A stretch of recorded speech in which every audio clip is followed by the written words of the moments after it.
नमस्कार, छत्तीसगढ़ एक्सप्रेस में आपका स्वागत है और मैं हूं आपके साथ वर्षा। बुलेटिन की शुरुआत करेंगे बड़ी खबर के साथ, जहां पीएम मोदी विदेश यात्रा से लौटने के बाद सीधे बेंगलुरु पहुंचे, जहां पीएम चंद्रयान-3 मिशन में शामिल इसरो वैज्ञानिकों के साथ मिलने पहुंचे और उनका जोरदार स्वागत किया गया। पीएम ने एचएएल एयरपोर्ट के बाहर जय विज्ञान जय अनुसंधान का नारा लगाया। उन्होंने स्वागत के लिए जुटे लोगों का अभिवादन भी किया। पीएम मोदी फिर एयरपोर्ट से इसरो मुख्यालय पहुंचे, जहां उन्होंने वैज्ञानिकों से मुलाकात की। ट्रैक के जरिए नीचे उतरा, उसके बारे में भी इसरो के प्रमुख और जो पैनल से उनके बारे। और रायपुर से अगली बड़ी खबर, जहां चुनाव आयोग की आज महत्वपूर्ण प्रेस कॉन्फ्रेंस है। चुनाव आयोग के प्रमुख पत्रकारों से चर्चा करेंगे। आगामी चुनाव को लेकर राज्य में चुनाव आयोग सक्रिय है। 15 सदस्यीय टीम ने 2 दिनों से लगातार बैठकें की हैं और बैठकों में 33 जिलों के कलेक्टर और एसपी शामिल हुए हैं। तो आगामी चुनावों को लेकर राज्य में सक्रिय है चुनाव आयोग। 15 सदस्यीय टीम ने 2 दिनों से लगातार बैठकें की हैं। 33 जिलों के कलेक्टर और एसपी बैठक में शामिल हुए हैं। चुनाव आयोग लगातार सक्रिय नजर आ रहा है। छत्तीसगढ़ में विधानसभा चुनाव साल के अंत में, और ऐसे में चुनाव आयोग की आज महत्वपूर्ण प्रेस कॉन्फ्रेंस है। और ज्यादा जानकारी के लिए संवाददाता स्वाति कौशिक हमारे साथ लाइव जुड़ गई है रायपुर से। स्वाति, क्या और जानकारी मिल रही है? जैसे जैसे विधानसभा चुनाव नजदीक आ रहे हैं, चुनाव आयोग भी पूरी तरह से सक्रिय नजर आ रहा है। देखिए, बिल्कुल में इस साल अंत में चुनाव होने हैं, तो चुनाव के दृष्टिकोण से जो चुनाव आयोग है वो भी बिल्कुल सक्रिय है। राज्य निर्वाचन आयोग भी जो है वो सक्रिय है। दोनों की सक्रियता के साथ साथ ये लगातार दूसरे चरण की बैठक जो है वो इस बार हुई है। इसके पहले भी हमने देखा कि कुछ एक से 1.5 महीने पहले की अगर हम बात करें तो चुनाव आयोग ने बैठक लेते हुए सभी एसपी और कलेक्टरों को निर्देश दिए थे, जिन निर्देशों की समीक्षा जो है वो इस दौर अभी जो लगातार 2 दिनों तक बैठक चली है उसमें हुई है। हमने देखा कि पिछले 2 दिन पहले 15 सदस्यीय टीम जो है निर्वाचन आयोग की वो यहाँ पर आई हुई थी। उन्होंने पूरी चुनावी जो प्रक्रिया है उस पर जो है विस्तृत चर्चा की है कि कब कब कैसे कैसे हो सकता है, और बहुत जल्द प्रदेश में आचार संहिता की स्थिति भी जो है वो शुरू होने की संभावना है, यहाँ पर कुछ निकल कर आ रही है। तो तमाम जानकारियों के साथ कैसी क्या भूमिका रहेगी, कब चुनाव हो सकते हैं, इन तमाम चीजों को लेकर आज एक महत्वपूर्ण प्रेस वार्ता जो है वो 11 बजे चुनाव आयोग के द्वारा बुलाई गई है, जिस पर वो तमाम चीजों को लेकर विस्तृत जानकारी देंगे। लेकिन उसके पहले ही कुछ जानकारियां जो निकल कर आ रही है, कल तक जो देर शाम तक जो बैठक चली है उसमें कलेक्टरों और एसपी से चर्चा करते हुए जो चुनाव आयोग के अधिकारी हैं उन्होंने बिल्कुल स्पष्ट किया है कि चुनावी स्थिति जो है वो शांतिपूर्ण और स्पष्ट होनी चाहिए। अगर आप नहीं करवा पा रहे हैं तो उसमें स्ट्रिक्ट एक्शन भी लिया जा सकता है। तो बिल्कुल यहाँ पर आईएएस और आईपीएस लेवल के जो अधिकारी हैं उनको भी सख्त निर्देश दिए गए हैं कि वो अपना काम बहुत मुस्तैदी के साथ और शांतिपूर्ण चुनाव करवाने के तरीके से करें। जी बिल्कुल स्वाति, और लगातार बैठकें तो निर्वाचन आयोग करता है, लेकिन हमने देखा है कि जिस दिन निर्वाचन होता है उस दिन तमाम तरह की खामियां हमें देखने को मिलती है। ईवीएम कहीं खराब होते हैं तो कहीं जो मतदाता है उनके नाम नहीं दिखते हैं। तो ऐसे में इस बार क्या निर्वाचन आयोग आश्वस्त नजर आ रहा है किस तरह की कोई भी परेशानी नहीं आएगी और निर्वाचन ठीक से होगा?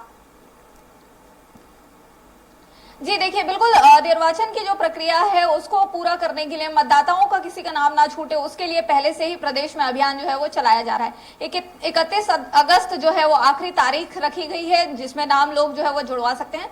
तो वहीं 4 अक्टूबर की तिथि जो है वो निर्धारित की गई है कि 4 अक्टूबर को निर्वाचन आयोग द्वारा जो फाइनल लिस्ट है, वोटर लिस्ट, वो जारी की जाएगी। तब तक संख्या जो है वो स्पष्ट हो जाएगी कि कितने प्रतिशत मतदाता जो है वो नए जुड़े हैं, कितने प्रतिशत यहाँ पुरुष मतदाता है, कितने प्रतिशत जो है महिला मतदाता हैं। तो नाम जुड़वाने और नाम में एडिट करने के लिए आखिरी तारीख का जो चयन है वो कर लिया गया है। तो 4 अक्टूबर को जो है वो फाइनल लिस्ट जो है वो चुनाव आयोग के द्वारा सामने चुनाव आयोग के द्वारा प्रसारित कर दिया जाएगा। तो ये जो तमाम प्रक्रियाएं हैं इनकी तिथि जो है वो बता दी गई है और इस पर काम जो है वो शुरू हो चुका है।